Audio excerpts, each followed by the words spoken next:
Hablemos de Mycobacterium tuberculosis. El Día Mundial de la Tuberculosis es el 24 de marzo.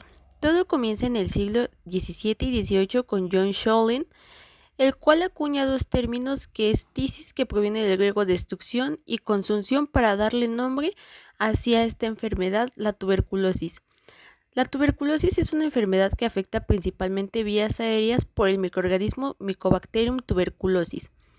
Esta se transmite cuando una persona infectada con tuberculosis tose o estornuda liberando gotículas de flujo, las cuales entran en la vía aérea de la persona no infectada, generando así la enfermedad tuberculosa. En 1882, Robert Koch realiza un experimento en el cual inocula Mycobacterium tuberculosis en estos ratones, llevando así a que gane el premio Nobel, por lo cual se le pone el nombre de bacilos de Koch a esta bacteria. Las características de estos bacilos es que son bacilos aerobios, miden 0.5 por 3 micras, además de que son bacilos no esporulados, por lo tanto son bacilos inmóviles. También estos bacilos son de crecimiento muy lento debido a que requieren muchos nutrientes. Su crecimiento es de las 18 a las 20 horas. Otra característica de su membrana es que es rica en lípidos, así como los ácidos micólicos, lo que la vuelve un bacilo ácido alcohol resistente. Por lo tanto, va a necesitar una tinición especial, que es la tinición Ziel-Nielsen.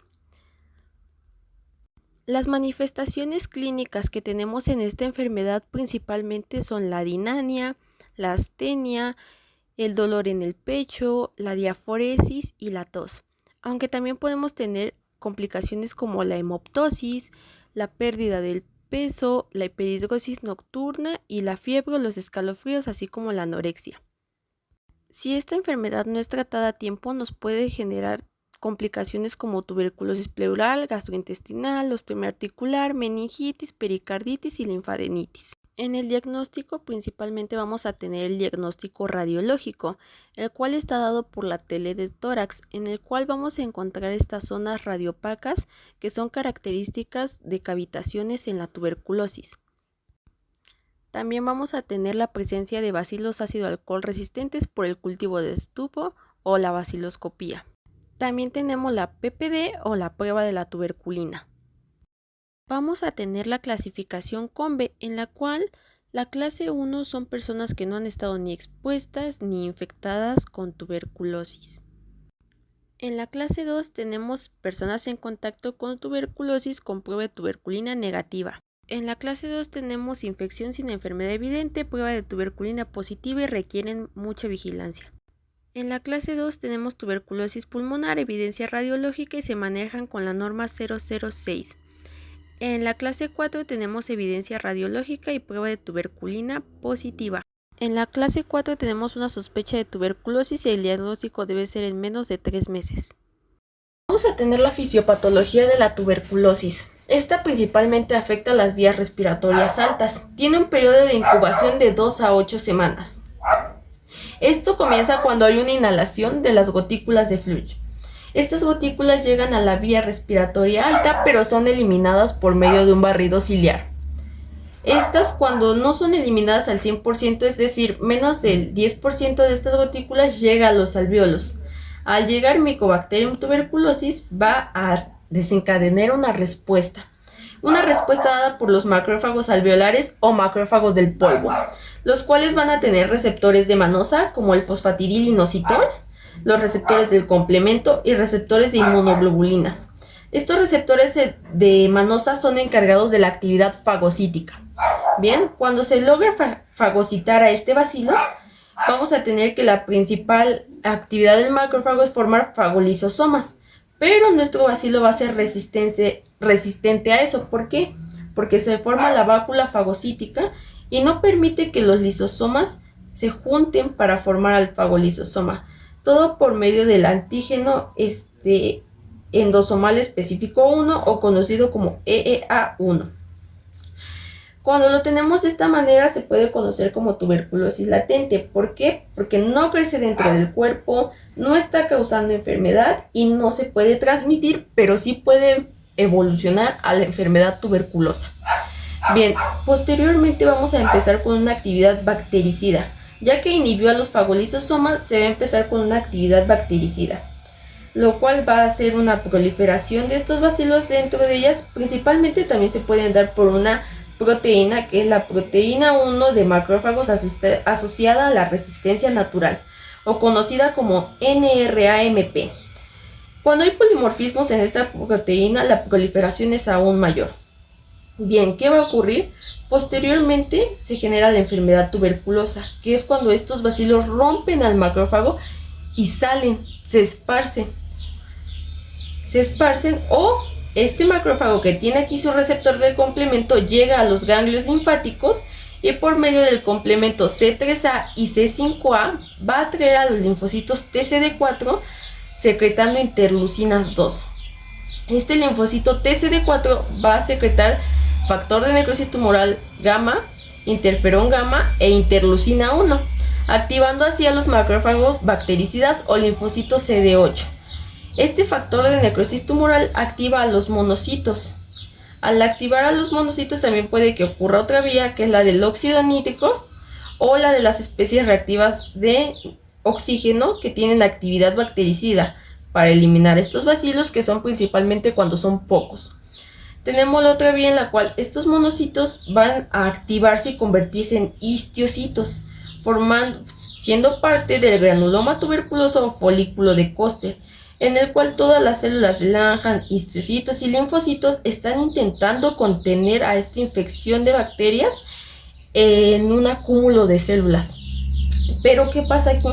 Su mecanismo de defensa es generar un daño en el tejido, generar necrosis. Al generar esta necrosis se generan las cavitaciones en los pulmones, que es un hallazgo radiológico. Estas cavitaciones en los pulmones posteriormente se pueden volver calcificaciones en un estado muy avanzado, y tuberculosis puede sobrevivir aquí por medio del pH muy ácido y por la presión de oxígeno que existe aquí. En el tratamiento de la tuberculosis vamos a tener las TAES, o conocido como tratamiento acortado estrictamente supervisado, para personas adultas que pesen 50 kilogramos o más. Este tratamiento tiene una fase intensiva de 2 meses, que se da de lunes a sábado con un día de descanso durante 10 semanas hasta completar 60 dosis, con una mnemotecnia muy sencilla: ir a el pulmón, donde se da isoniazida, rifampicina, etambutol y piracinamida, las cuales se dan 4 grajeas de isoniazida para completar 300 miligramos, 4 grajeas de rifampicina para 600 miligramos, 4 grajeas de piracinamida para completar 1600 gramos y 4 grajeas de etambutol para completar 1200 miligramos. Posteriormente, en una fase de sostén, es decir, durante 4 meses, se da lunes, miércoles y viernes 3 veces por semana. Durante 15 semanas hasta completar 45 dosis se da IR, es decir, 4 grajeas de isoniazida y 4 grajeas de rifampicina. Bien, la piracinamida es un análogo sintético de la nicotinamida que tiene una acción bactericida. La rifampicina pues es un grupo de antibióticos macrocíclicos de complejo, los cuales pues están propuestos por la OMS y pues se da también en otras infecciones bacterianas. El mecanismo de acción de este fármaco pues es inhibir la ARN polimerasa dependiente de ADN de la micobacteria, es decir, que va a bloquear la síntesis de ARN e inhibe la expresión de estos genes, y lleva también a la muerte celular. El etambutol tenemos que es una droga antituberculosa sintética, la cual pues su mecanismo de acción es inhibir la síntesis de los componentes de la pared microbiana, como lo puede ser la unión del ácido micólico a la pared de esta bacteria. Vamos con la epidemiología de la tuberculosis. En 2020 se estima que en el mundo enfermaron alrededor de 9.9 millones de personas por tuberculosis. En México, el estado con mayor incidencia de tuberculosis es Baja California. Cada día cerca de 850 personas se enferman de tuberculosis y 90 mueren. Las principales medidas de prevención en esta enfermedad es la vacunación, promover la información sobre la tuberculosis, proporcionar tratamiento a personas con tuberculosis y dar a conocer hábitos nutricionales saludables. Pasamos con el caso clínico. Adolescente de 18 años, ama de casa. convivió en casa de su pareja con un familiar alcohólico enfermo de tuberculosis pulmonar. Abandonó el tratamiento y falleció en noviembre. A finales de diciembre comienza con síntomas respiratorios dados por tos con expectoración amarillo-verdosa, generalmente por la tarde-noche, fiebre que no sobrepasa los 38.5 grados Celsius, acompañada a este cuadro con pérdida de apetito y decaimiento. Consulta al médico de su área y le impone tratamiento con amoxicilina.